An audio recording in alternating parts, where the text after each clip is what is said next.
तर पूजा खेडकर दिव्यांग प्रमाणपत्र प्रकरणी पिंपरी चिंचवड महानगरपालिकेच्या वायसीएम हॉस्पिटलमधील डॉक्टर निर्दोष ठरलेले आहेत। पूजा खेडकर हिनं याच वायसीएम हॉस्पिटलमधून दिव्यांग प्रमाणपत्र घेतलं होतं। या प्रकरणी दिव्यांग प्रमाणपत्राची चौकशी करण्याचे आदेश जिल्हाधिकाऱ्यांनी दिले होते आणि या चौकशीत हॉस्पिटलचे ऑर्थोपेडिक आणि फिजिओथेरपिस्ट विभागाचे प्रमुख निर्दोष आढळलेत।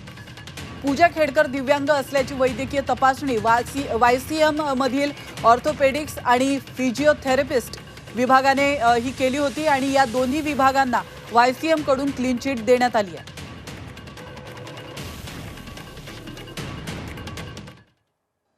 फिजिओथेरपी विभाग आणि ऑर्थोपेडिक विभाग यांच्या मार्फत जी तपासणी झाली होती डॉक्टर पूजा खेडकर यांची, तर त्याचं अवलोकन केलं आणि त्याच्या अंती आपल्याला हेच कळालं की त्यांनी त्यांची जी काही कामगिरी आहे अतिशय चोख आणि निष्पक्षपणे बजावली होती। तोच अहवाल आपण 24 तारखेला जुलैला सादर केला होता। त्याच्यामध्ये माननीय आयुक्त साहेबांनी काही स्पष्टीकरण आपल्याला मागितलं होतं काही मुद्द्यांच्या बाबतीमध्ये। त्या मुद्द्यांचं स्पष्टीकरण आपण सादर केलं।